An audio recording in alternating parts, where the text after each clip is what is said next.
Carbocation बन गया। Next step में रीअरेंजमेंट कंसीडर करेंगे तो क्या होगा, मिथाइल सेट क्या फिनाइल सेट, मिथाइल सेट होगा, क्योंकि मिथाइल सेट होता है तो कार्बोकेटायन बनता है, तो फिर कार्बोकेटायन स्टेबलाइज होगा। समझ में आ रहा है।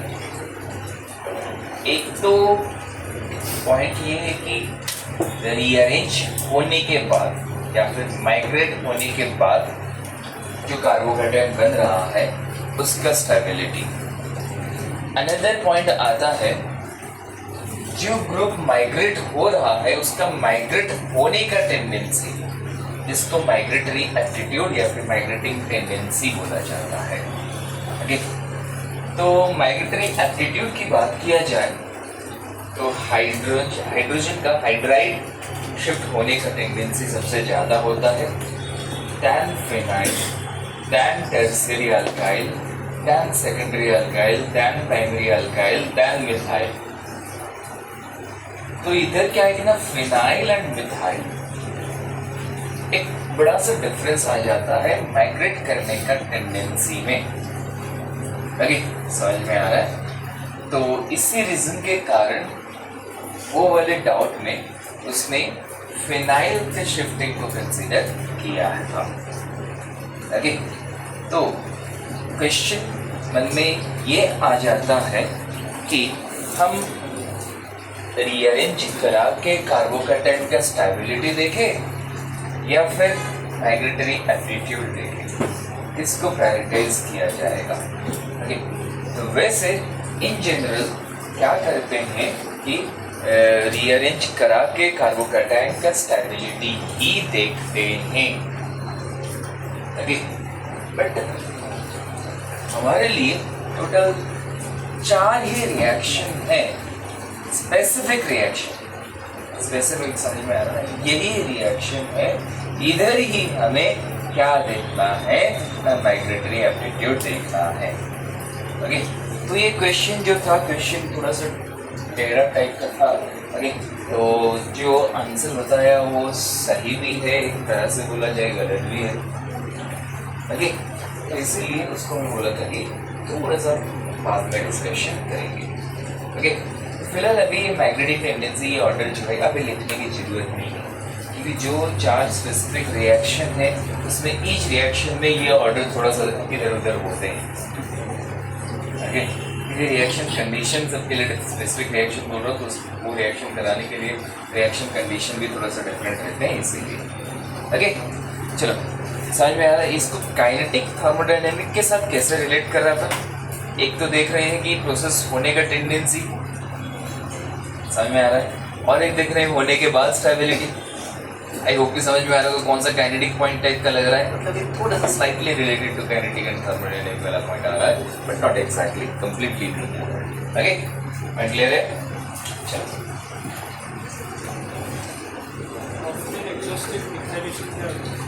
हॉफमैन एग्जॉस्टिव, एग्जॉस्टिव मतलब समझ में आ रहा है। ओके, तो NH3 है, अल्काइल हैलाइड दे रहे हैं। ओके, ये एक्सेस में है। ओके, तो होगा क्या, पहला स्टेप में जब RNH2 बनेगा प्लस HX बनेगा, यहाँ तक तो समझ में आ रहा होगा। हाइड्रोजन कार्बन को अटैक किया, हैलाइड निकला। ओके, अब ये जो है RX एक्सेस में है, तो इसलिए फर्दर रिएक्ट कर सकता है। RNHR प्लस HX, फिर से RX के साथ रिएक्शन करके R3M प्लस HX, फिर से रिएक्शन करके R4M plus X minus. Okay, तो इस कंप्लीट रिएक्शन को बोलते हैं हॉफमैन एग्जॉस्टिव अल्काइलेशन। ओके, समझ में आ रहा है। मैं पहले से ही बता चलो लास्ट टाइम कुछ होमवर्क दिया था क्या?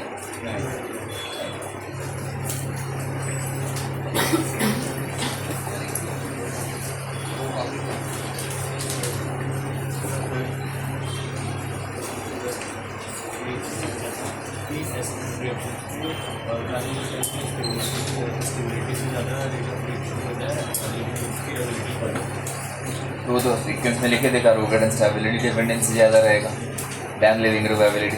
पहला फैक्टर देखते हैं कार्बोहाइड्रेट स्टेबिलिटी, उसके बाद देखते हैं लिविंग ग्रुप एबिलिटी।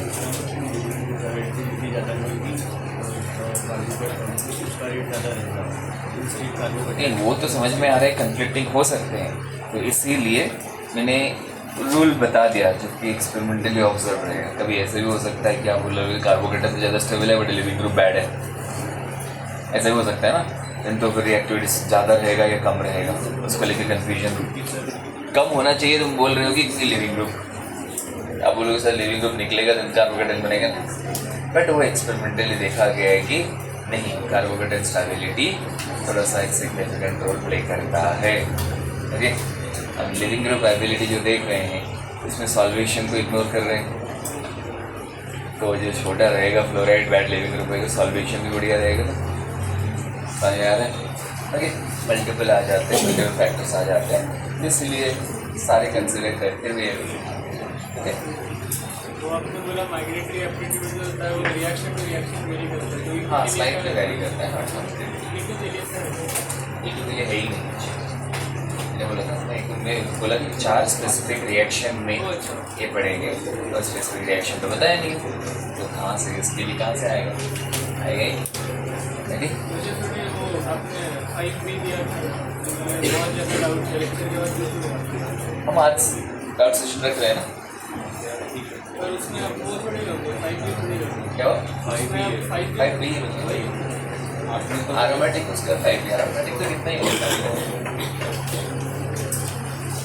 आधा एडवांस कॉम्प्लेक्स आप बोलो जल्दी हो जाएगा, एरोमेटिक जल्दी हो जाएगा। ओके, शुरू करें तो फिर।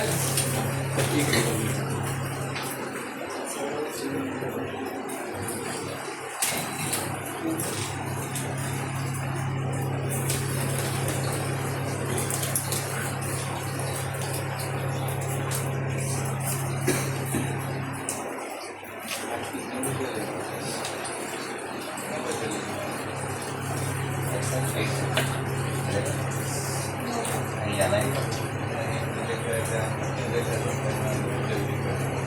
बाबूजी रखो।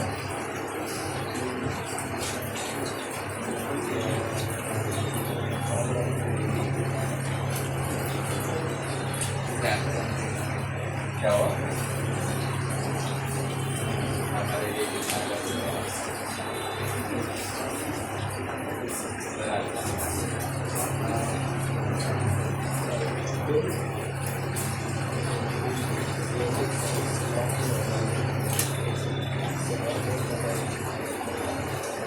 हो गया, आगे बढ़े। चलो अब हेडिंग दे दो।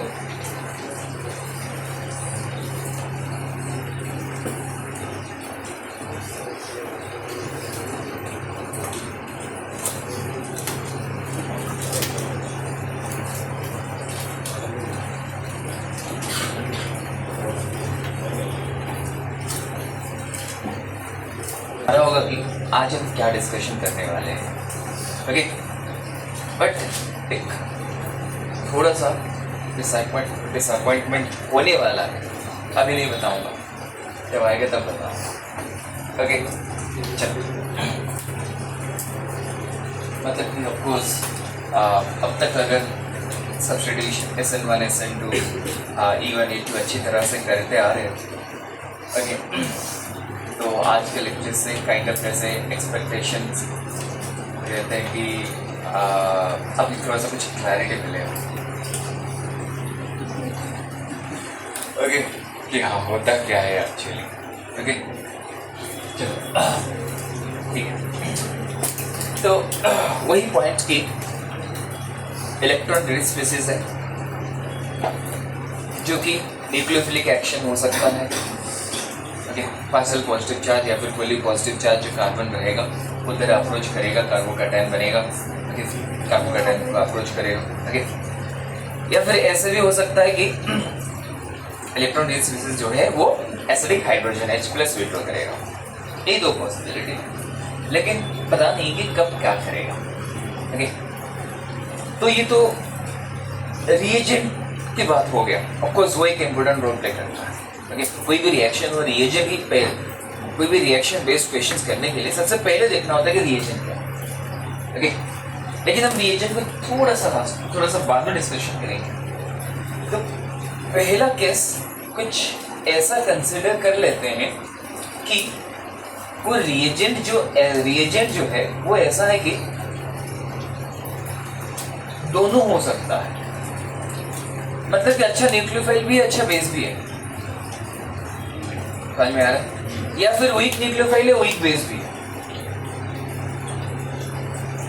तब क्या होता है कि ना काइंड ऑफ सबस्ट्रेट डिपेंडेंट हो जाता है। तो सबस्ट्रेट वाला पार्ट हम लेंगे, तो पहले रिएजेंट देख लेते हैं, ठीक है, चलेगा, कोई भी आपको चले सकते, ओके। Reagent okay. तो बात ये कि हम सबस्ट्रेट के थ्रू पहले डिसाइड करने की कोशिश कर रहे हैं, सबस्ट्रेट के थ्रू डिसाइड करने की कोशिश कर रहे हैं कि सब्स्टिट्यूशन मोर फेवर्ड होगा या एलिमिनेशन ज्यादा फेवर्ड रहेगा, ओके। तो फर्स्ट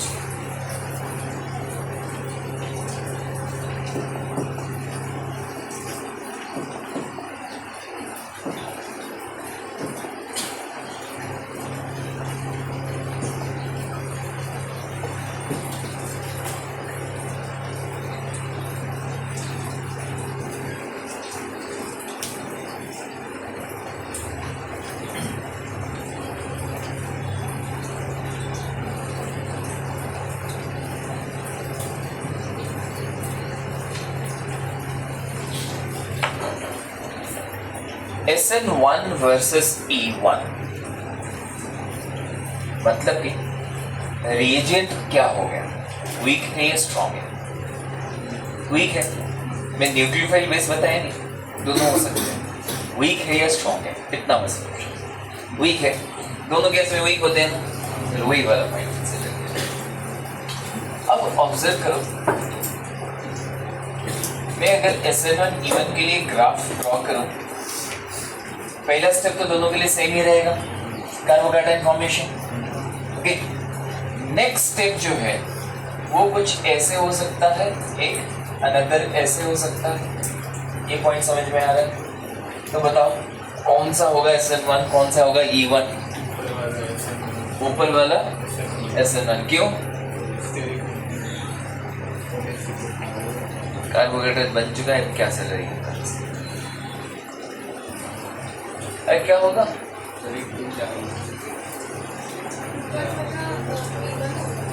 ऊपर वाला E1 होगा, नीचे वाला SN1 होगा। अरे E1 नेक्स्ट स्टेप में क्या हो रहा है? E1 केस में बॉन्ड ब्रेकिंग हो रहा है, CH बॉन्ड ब्रेकिंग हो रहा है, ओके। लेकिन SN1 के लिए सेकंड स्टेप में क्या हो रहा है? बॉन्ड फॉर्मेशन ही हो रहा है, कार्बोहाइड्रेट बन चुका है, न्यूक्लियोफाइल अटैच हो रहा है, बॉन्ड फॉर्मेशन ही हो रहा है ना, समझ में आ रहा है, ओके। तो इसी रीजन की वजह से दिख रहा होगा कि वैसे भी बताया था कि एलिमिनेशन थोड़ा सा ज़्यादा एनर्जी कंज्यूमिंग होता है, बोल सकते हैं, ओके, थोड़ा सा हीट देना पड़ता है, ओके।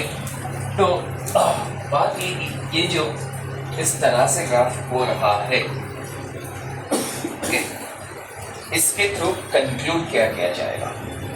कंक्लूड ये किया जाएगा, कंक्लूजन इधर ये है कि 2 डिग्री और 3 डिग्री अल्काइल हैलाइड है, इसमें वीक न्यूक्लियोफाइल और बेस दे रहे हैं, ओके। वीक न्यूक्लियोफाइल बेस ऐसे लिखता हूँ, समझ में आ रहा है ना? न्यूक्लियोफाइल और बेस कोई एक ही दिए जाएंगे, मतलब कि उसका न्यूक्लियोफिलिक एक्शन भी हो सकता है, बेसिक एक्शन भी हो सकता है, ओके।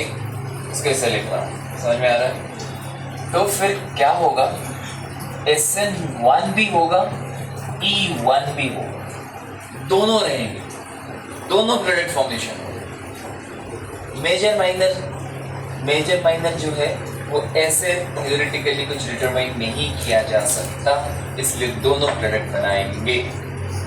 ओके, अब बात ये कि क्या हम प्रेफरेंस कुछ ऐसा क्रिएट कर सकते हैं कि ओनली SN1 हो, ओनली E1 हो? हाँ, यस। कैसे? एट हाई टेम्परेचर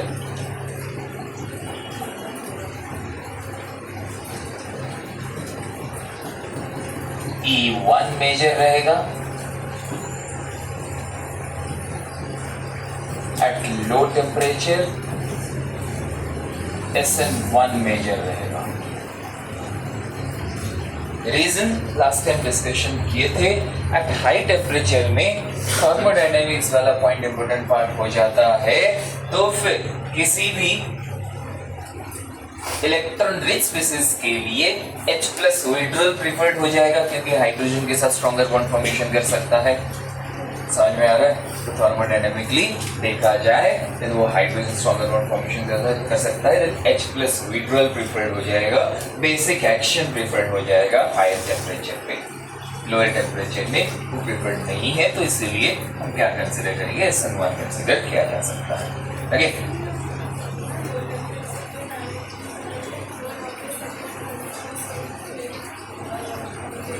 हाँ, यस यस, उस तरह से सेम चीज हो गई। ओके, मतलब कि हाँ, लो टेम्परेचर है, काइनेटिकली कंसिडर करेंगे तो लोअर एनर्जी वाला पाथवे फॉलो करेगा, हायर है तो दिन ऊपर वाला फॉलो करेगा, ऊपर वाला फॉलो करने का टेंडेंसी ज़्यादा। ओके, हाँ, तो फिर एट द एंड वाला पता तो नहीं। ओके, तो इसलिए इधर में कंपेरिजन कैसे किया ना, वाटर फॉर्मेशन हो रहा है, OH- वाटर फॉर्मेशन हो रहा है, बोल रहा हूँ मैं, OH- मान चल रहा है इसके बोल के। ओके, कोई भी न्यूक्लियोफाइल या फिर बेस जो रहेगा उसका हायर टेम्परेचर पे H+ का विड्रॉल प्रिफर्ड होगा। ये पॉइंट क्लियर है? समझ में आ रहा है? ओके, चलो अभी व्हाट अबाउट 1 डिग्री? 1 डिग्री में तो इन जनरल तो कंसिडर करते नहीं है, इन जनरल कंसिडर करते नहीं है ना, क्या SN1 E1 तो कंसिडर नहीं करते ना, क्योंकि कार्बोकेटाइन फॉर्मेशन नहीं हो पाता है। अगर स्टेबलाइज हो जाए देन तो फिर सेम केस आ जाएंगे, इसी की तरह ही ट्रीट करेंगे। ओके, तो फिर 1 डिग्री के लिए क्या हुआ? इसमें क्या? क्योंकि जनरल जब कुछ मेंशन नहीं है ना, ये रूम टेम्परेचर की बात हो रहा है। इन जनरल जब वीक न्यूक्लियोफाइल और बेस देते हैं हम कंसिडर नहीं करते हैं। ओके, क्या कंसिडर नहीं करते हैं? ना SN1 E1 कंसिडर नहीं करते हैं, फिर क्या रिएक्शन नहीं होगा, जो भी होगा स्लाइट स्लो SN2 रहेगा, यही कंसिडर किया जाता है ना। याद आ रहा है? लेके थे SN1 वर्सेस SN2 के टाइम 1 डिग्री में SN2 कंसिडर करेंगे। ओके, समझ में आ रहा है? एंड उसी टाइम ये भी लिखे थे कि अगर 1 डिग्री कार्बोकेटाइन स्टेबलाइज्ड है देन तो फिर रिएजेंट डिपेंडेंट हो जाएगा। ओके, तब तो डिफाइन हो जाएगा, तो समझ में आ रहा होगा। हम तो वीक न्यूक्लियोफाइल वाला केस से डिस्कशन कर रहे हैं, तो वीक के प्रेजेंस में हमारा इधर क्या होगा? SN1 हो जाएगा, कार्बोकेटाइन स्टेबलाइज है देन तो फिर SN1 होगा। ओके, हाँ बोलो सर। अभी डिपेंडिंग ऑन रिएक्शन हमारा लो टेम्परेचर हाई टेम्परेचर वो तो डिफाइन तो है नहीं अभी के लिए फिलहाल।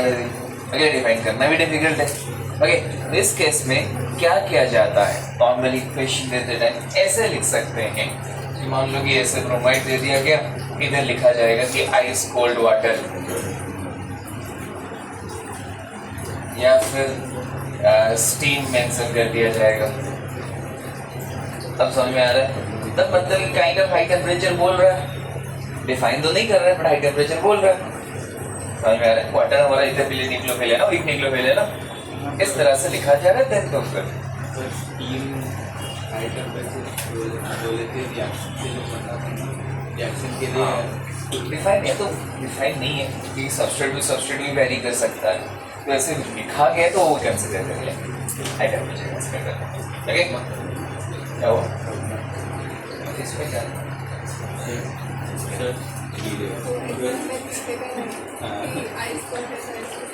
अगर किसी पूरे जो वो अपने मतलब जो प्रोडक्ट बनाएगा वो सबसे लो एनर्जी स्टेट में होना चाहिए। लो टेम्परेचर होता है तो अगर कोई भी रिएक्शन हो रही है तो उसका जो प्रोडक्ट है वो लो एनर्जी स्टेट में होना चाहिए। नहीं, प्रोडक्ट लो एनर्जी स्टेट होना चाहिए, किसके लिए ना, जो थर्मोडायनेमिकली देख रहे हैं। ओके, समझ में आ रहा है? नहीं तो काइनेटिकली जब देख रहे हैं देन प्रोडक्ट कुछ भी रहे, इंटरमीडिएट ट्रांजिशन स्टेट जो पाथवे होता है वो लो एनर्जी वाला होना चाहिए। ओके, जब काइनेटिकली देख रहे हैं। ओके, समझ में आ रहा है? यहाँ तक क्लियर है? मतलब कि दो पाथवे है, ऐसा है वहाँ। ओके, काइनेटिकली देख रहे हैं देन ये फॉलो होगा, थर्मोडायनेमिकली देख रहे हैं देन इनके एनर्जी डिपेंडेंट हो जाएंगे। इधर पे लास्ट टाइम ये डिस्कशन हुआ था। थर्मोडायनेमिकली देखेंगे तो SN1 मेजर होना चाहिए, एलिमिनेशन फेवर्ड होगा। एलिमिनेशन में इधर थर्मोडायनेमिक काइनेटिक पॉइंट तो डिस्कशन कर चुके हैं। ओके, उस पॉइंट को, उस कंसेप्ट को इधर मैं कैसे अप्लाई कर रहा हूँ उस पॉइंट को समझने की कोशिश करूँ। ओके, क्या है कि वीक न्यू जो इधर आपको दिख रहा होगा कि एलिमिनेशन हाई एनर्जी पाथवे है, सब्स्टिट्यूशन थोड़ा सा लो एनर्जी पाथवे है, यहाँ तक दिख रहा है। ओके, तो जब नॉर्मल टेम्परेचर या फिर मतलब कि ऐसे बोल सकते हैं कि लोअर टेम्परेचर में SN1 हो जाएगा, यहाँ तक क्लियर है। ओके, हायर टेम्परेचर में एलिमिनेशन होगा, उसको कैसे मैं बता रहा हूँ कि जो रिएजेंट है वीक न्यूक्लियोफाइल या फिर वीक बेस, तो हायर टेम्परेचर में उसकी अब इसकी वाले पार्ट की बात हो रहा है, ओनली रिएजेंट वाला, उसका कौन सा एक्शन डोमिनेटिंग रहेगा। न्यूक्लियोफिलिक एक्शन है, बेसिक एक्शन। हाई टेम्परेचर के लिए एट द एंड स्टेबलाइज होना चाहिए। मैं सिर्फ रिएजेंट वाला पार्ट को देख रहा हूँ, समझ में आ रहा है? ओके, तो फिर क्या होगा, बेसिक एक्शन डोमिनेटिंग हो जाएगा हायर टेम्परेचर पे, क्योंकि वो हाइड्रोजन के साथ बॉन्ड फॉर्मेशन करने वाला है। समझ में आ रहा है? ओके, तो इस रीजन की वजह से क्या कंसिडर कर रहा हूँ, हायर टेम्परेचर में अगर हाइड्रोजन को विड्रॉ करने वाला है तो एलिमिनेशन हो रहा होगा। अभी क्लियर है? समझ में आ रहा है? ओके, अगर बोलोगे सर तो फिर थर्मोडायनेमिक इस टाइप का देखते टाइम हायर टेम्परेचर में सबस्ट्रेट जो है क्या वो कुछ मैटर नहीं करेगा? मैटर कर रहा होगा, बट हम उसको सबस्ट्रेट हमारा क्या कितना वेरिएशन हो सकता है उसको हम थ्योरेटिकल एनालिसिस नहीं कर पाएंगे, तो इसीलिए ऐसा कंसिडर कर लिया गया। इसमें तो टेम्परेचर डिफाइन नहीं कर रहा हूँ, टेम्परेचर कुछ बोल रहा हूँ कि हाँ 20 डिग्री सेल्सियस या फिर 50 डिग्री सेल्सियस तक ये होगा, उससे ज़्यादा होगा तो एलिमिनेशन हो जाएगा, ऐसे कुछ बोल रहा हूँ क्या? नहीं बोल रहा हूँ। समझ में आया? क्योंकि सबस्ट्रेट डिफरेंट सबस्ट्रेट के लिए वो टेम्परेचर डिफरेंट हो रहा है। ओके, हाँ यस बोलो।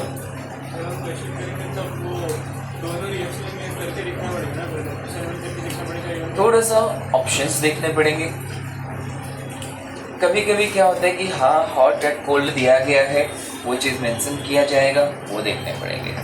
ओके, तो हाँ यस, अगर कुछ मेंशन नहीं है then by default room temperature consider करेंगे। तीनों केस बताया ना, रूम टेम्परेचर है तो दोनों, हाई टेम्परेचर है E1, लो टेम्परेचर है SN1, तीनों बताया ना अभी। इसलिए वो MFC का क्वेश्चन था ना, एक्सेल पे SH CL उधर उनने 2 प्रोडक्ट बनाए थे, वो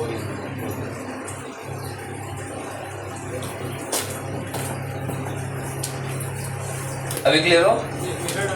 जब ऐसा होगा तो SN1 कैसे E1 करके दोनों करके देखते हैं, उसी का स्टेबिलिटी कंपेयर करना पड़ेगा, तो फाइनल नहीं, वो कंपैरिजन करना भी डिफिकल्ट होगा, क्योंकि एक तरफ तो एल्केन है दूसरी तरफ अल्केन है, अल्केन बोल रहा हूँ मतलब कि अल्कोहल रहेगा, कंपैरिजन कैसे करेंगे उधर?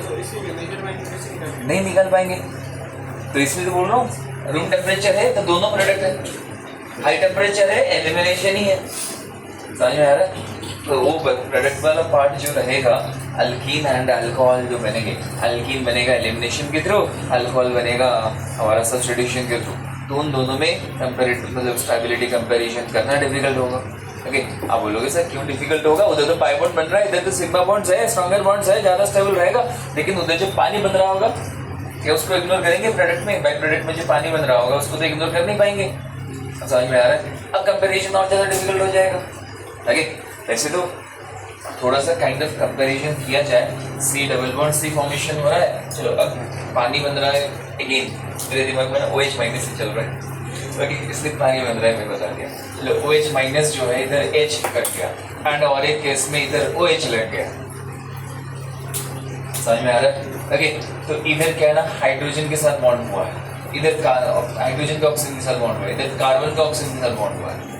ओके, तो इनका कंबाइनली एनर्जी जो है, कंबाइनली स्टेबिलिटी जो है, इसका कंबाइनली स्टेबिलिटी जो है, इधर स्टेबिलिटी ज़्यादा होगा। समझ में आ रहा है? एक तरह से बोल सकते हैं कि यस, हाई टेम्परेचर में एलिमिनेशन ज़्यादा स्टेबिलाइज है, ज़्यादा एलिमिनेशन वाला प्रोडक्ट्स बनेंगे वो ज़्यादा स्टेबिलाइज होंगे। ओके, पॉइंट क्लियर है? तो ये 60 में हो रहा था। हाँ, ये वाला जो है कुछ ऐसे बन रहा था। अब समझ में आ रहा है?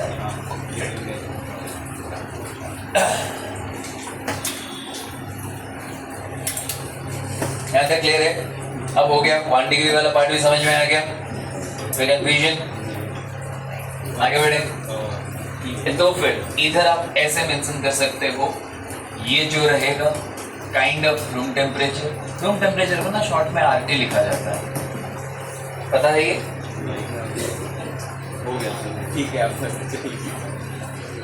ओके, ये हाई टेम्परेचर तो लिख लिया गया हाई टेम्परेचर। रूम टेम्परेचर में ये कंसिडर कर लेंगे, मतलब रूम टेम्परेचर या फिर टेम्परेचर मेंशन नहीं है, क्योंकि टेम्परेचर जब मेंशन नहीं होता तो बाय डिफॉल्ट रूम टेम्परेचर ही होता है। ओके, समझ में आ रहा है? तो रूम टेम्परेचर में SN1 E1 दोनों प्रोडक्ट बनाएंगे, हाई टेम्परेचर में एलिमिनेशन बनाएंगे, लो टेम्परेचर में SN1 बनाएंगे। वीक में U2 कहाँ सोचेंगे नहीं है। अब आएगा नेक्स्ट SN2 वर्सेस E2। अब इधर सिमिलरली ग्राफ अगर ड्रॉ करूँ, एक ऐसा वाला पाथवे और एक ऐसा वाला पाथवे बनेगा। कौन सा एलिमिनेशन कौन सा सब्स्टिट्यूशन समझ में आ ही रहा होगा। ओके, इधर वाला एलिमिनेशन, इधर वाला सब्स्टिट्यूशन। ओके, समझ में आ रहा है? तो अब क्या है कि अभी थोड़ा सा ध्यान से देखो,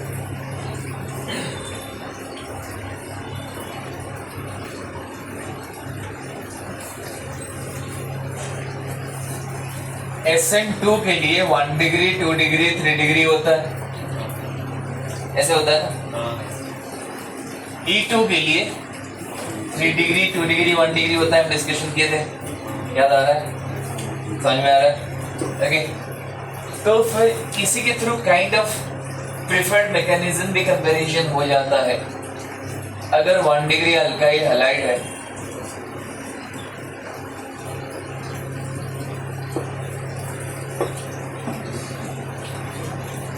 स्ट्रॉन्ग न्यूक्लियोफाइल या फिर बेस दे रहे हैं,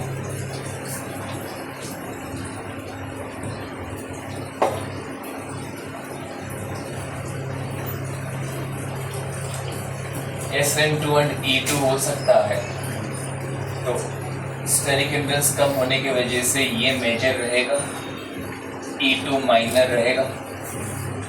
काफी क्लियरली समझ में आ रहा होगा। डायरेक्ट अटैक हो सकता है, क्योंकि न्यूक्लियोफाइल बेस कुछ डिफाइंड नहीं है तो समझ में आ रहा होगा। न्यूक्लियोफाइल भी हो सकता है, बेस भी हो सकता है। ओके, अब बोलोगे हाई टेम्परेचर दे देंगे तो टेम्परेचर फैक्टर बताया क्या अब तक? नहीं बताया ना, बस समझ में आ रहा है? ओके, तो टेम्परेचर गिवन नहीं है, रूम टेम्परेचर की बात कर रहे हैं। देन तो फिर SN2 बढ़िया होता है, E2 थोड़ा सा उतना अच्छा होता नहीं है। उतना अच्छा नहीं होता का रीज़न आई होप कि याद आ रहा होगा। इसका रीज़न क्या था? अल्कीन की स्टेबिलिटी, समझ में आ रहा है? ओके, तो इस रीज़न की वजह से क्या हो रहा है कि SN2 प्रिफर्ड हो जा रहे हैं। अब जब 2 डिग्री अल्काइल हैलाइड है, सेम स्ट्रॉन्ग न्यूक्लियोफाइल बेस दे रहे हैं, अब क्या हो गया ना, स्टेरिक हिंड्रेंस बढ़ गया। समझ में आ रहा है? स्टेरिक हिंड्रेंस बढ़ गया एंड तो फिर जिसकी वजह से डायरेक्ट अप्रोच करना स्लाइटली डिफिकल्ट हो जाएगा। ओके, लेकिन H+V2 करने के लिए स्टेरिक हिंड्रेंस से मतलब तो है नहीं, तो सिग्निफिकेंट तो क्या हो जाएगा, थोड़ा सा परसेंटेज E2 बढ़ रहा होगा, तो SN2 परसेंटेज का कम हो रहा होगा। समझ में आ रहा है? पर मेजर माइनर कौन सा होगा वो बताना डिफिकल्ट हो रहा है या नहीं? यस, हो रहा है, इसलिए मैं बता रहा हूँ, ये याद रख लेना। SN2 एंड E2 होगा, E2 मेजर होगा, SN2 माइनर होगा। एंड इतना पता तो चल ही रहा होगा, मेजर टू माइनर रेशियो बहुत ज़्यादा नहीं रह रहे होंगे। एजुकेटिंग समझ में आ रहा है? ये काइंड ऑफ 60-40 या 55-45 टाइप के हो रहे होंगे। एजुकेटिंग समझ में आ रहा है? अब हाँ बोलो। हाँ, मैं ऑलवेज मैं अब तक कुछ कंक्लूड किया नहीं कि टेम्परेचर वाला पॉइंट बताया नहीं ना, रूम टेम्परेचर की बात चल रहा है। ओके, हाँ यही कंसीडर करेंगे। ओके, टर्शियरी अल्काइल हैलाइड है। अब बताओ SN2 होगा क्या? नहीं होगा ही नहीं, नेवर। याद आ रहा है? अगर सब्स्टिट्यूशन होता है तो SN1 होता है, एंड स्ट्रॉन्ग बेस होने की वजह से E2 के लिए तो कुछ दिक्कत तो है नहीं। E2 तो उल्टा अल्केन ज्यादा स्टेबलाइज रहेगा, इसीलिए ये अराउंड 91% होता है, ये 9% होता है। इन जनरल ऐसे कंसीडर कर लेते हैं, मतलब एक टर्शियरी ब्यूटाइल हैलाइड को कंसीडर करते हैं। अरे 91 अब E2 काफी ज्यादा हो जाएगा ना, एक तो स्ट्रॉन्ग है, जो भी होगा E2 SN2 होना चाहिए, लेकिन SN2 तो होता ही नहीं है। समझ में आ रहा है? तो SN1 होगा, तो SN1 ऑलवेज वेरी स्ट्रॉन्ग होने के कारण न्यूक्लियोफाइल भी हो सकता है, बेस हो सकता है, तो H+O2 क्यों नहीं कर लेगा? तो उधर वो SN1 के लिए भी वो 3 डिग्री 2 डिग्री 1 डिग्री होता है, उसको भी प्रेफरेबल होगा। अब इधर बात ये कि एक छोटा सा स्लाइड कंपैरिजन इस तरह से हो जाता है, E2 versus SN1। Okay, E2 versus SN1 दो डिफरेंट मैकेनिज्म है कंप्लीटली।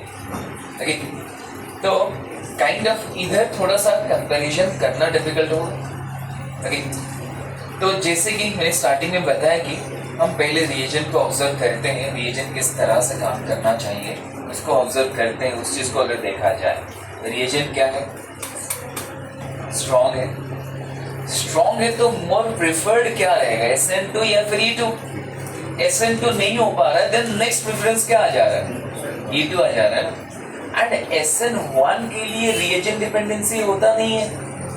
समझ में आ रहा है? तो कहीं सॉल्वेंट के वजह से सॉल्वोलाइसिस होकर कार्बोकैटायन ना बन जाए, तो ऐसे अगर बात है कि ओनली E2 प्रीफर्ड अगर होता तो यही 99.99% बनता, बाकी 0.1% तो केमिस्ट्री में कुछ ना कुछ अनसर्टेनिटी रहता ही है। ओके, समझ में आ रहा है? तो लेकिन इधर 9%, 1%, 8% जो है SN1 क्यों बन रहा है? क्योंकि सॉल्वोलाइसिस होते हुए कार्बोकैटायन बन सकता है। समझ में आ रहा है? तो फिर रिएजेंट को प्रेफरेंस देते हुए इधर क्या मेजर कंसीडर किया जाता है? E2 मेजर कंसीडर करते हैं। हाँ, आपने डाउट्स के वक्त वो पॉइंट बोला था ना कि वो स्ट्रॉन्ग न्यूक्लियोफाइल क्यों वेट करेगा उसको कार्बोकैटायन बनने के लिए, वो पहले दूसरा ही कर देगा। एक डाउट मतलब आपने वो बोला नहीं, वो वीक न्यूक्लियोफाइल था, H2O था, ट्रायंगल बन रहा था, कार्बोकैटायन स्टेबलाइज हो रहा था, न्यूक्लियोफाइल वीक था उधर। वो आपने बेसिकली बोला वो क्यों वेट करेगा इसको ये करने के लिए, वो दूसरे क्यों वेट करेगा? क्योंकि 1 डिग्री में स्लो SN2 होता है, तो स्लो SN2 होने के लिए वेट क्यों करेगा, मैं बोल रहा हूँ। समझ में आ रहा है? ओके, अब क्लियर हुआ? वो भी पॉइंट लगाना पड़ता वो तो स्लो हो रहा था, तो फिर उधर तो SN1 प्रिवेंट रीजन तो बोल रहा था ना उधर SN1 कराने के लिए, एक्चुअली कार्बोकैटायन बन नहीं रहा था। वो ये क्वेश्चन की बात कर रहा है, होगी समझ में आ रहा होगा किसकी बात कर रहा है वो। किधर था? Cl था, इधर H2O था, एक इसी की बात कर रहे हैं ना। लेकिन अब बोलोगे सर इधर हमारा SN2 हो जाता, 1 डिग्री है, 1 डिग्री में ये वीक है तो फिर स्लो SN2 होगा। उससे अच्छा पेपर क्या हो जाएगा कि ये इधर करके आ हटा देगा एंड इधर कार्बोकैटायन बन जाएगा। ओके, पॉइंट क्लियर है? समझ में आ रहा है? हम वो अब इधर हाँ बोलो। 2 डिग्री को जस्टिफाई नहीं कर सकते। हाँ, नहीं कर पाएंगे। अब बात है कि रेशियो अगर इतना ऐसे आ रहा है तो कैसे जस्टिफाई करेंगे? ओके, आई होप कि इधर टेम्परेचर फैक्टर कैसे काम करेगा आप सोच पा रहे होंगे कि for 1 degree and 2 degree alkyl halide at high temperature E2, at low temperature SN2। 3 degree के लिए वो चीज कंसीडर नहीं करेंगे। क्यों नहीं? क्योंकि E2 कुछ ज्यादा ही मेजर है। ठीक है, SN1 अगर ये 9 लिखने का रीज़न ये था, स्लाइटली लो टेम्परेचर में रिएजेंट का न्यूक्लियोफिलिसिटी डोमिनेटिव बेसिक नेचर उतना होने के लिए उतना एनर्जी नहीं है। ओके, जिस रीज़न पे उतना नहीं है, देन इस रीज़न अगर न्यूक्लियोफाइल होना चाहता है मान लो, ओके, तो न्यूक्लियोफाइल होना चाहता है, न्यूक्लियोफिलिक तो डायरेक्ट अटैक तो करने नहीं वाला है, SN2 तो होगा ही नहीं, तो SN1 होगा, देन तो कार्बोकेटन हाईली स्टेबलाइज तो SN1 हो सकता है। ओके, लेकिन बात ये है कि उस केस में SN1 का परसेंटेज थोड़ा सा बढ़ेगा। चलो बढ़ के डबल कर दो, तब भी माइनर ही है, समझ में आ रहा है। ओके, इस रीजन की वजह से क्या होता है कि इधर टर्शियरी अल्काइल हैलाइड जो है वो हमारा टेम्परेचर डिपेंडेंट नहीं होता है, वो डायरेक्टली E2 ही कंसिडर करते हैं। पॉइंट क्लियर है, समझ में आ रहा है? आगे चलो ठीक है, यहाँ तक नोट करो। हाँ हाँ, काइंड ऑफ ऑलवेज। हाँ, ये जो है रूम टेम्परेचर में ऐसे ऑलवेज, जब तक ऑलवेज लिखा नहीं हो ऐसे मत सोचिए। बोल रहा हूँ कि हाँ अभी के लिए तो बोलूँगा कि ऑलवेज है, ओके, बट लिखा ही नहीं ऑलवेज, तब तक समझ में आ रहा है। ओके, हाँ, ये कुछ अलग टाइप का हो ही सकता है। ओके, जहाँ ऑलवेज है, जहाँ नेवर है, ऐसे मैं लिखा लेता हूँ। अब केमिस्ट्री में हर जगह पे ऐसे ऑलवेज नेवर ऐसे नहीं आता है। ओके, ऐसे एक्सपेक्ट मत करो कि हाँ ऑलवेज काम करेगा। Okay, but most of the cases में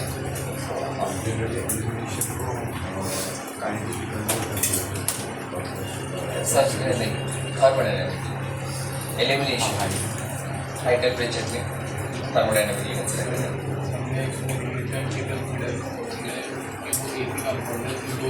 दोनों शो कर सकता है। ओके, चलो।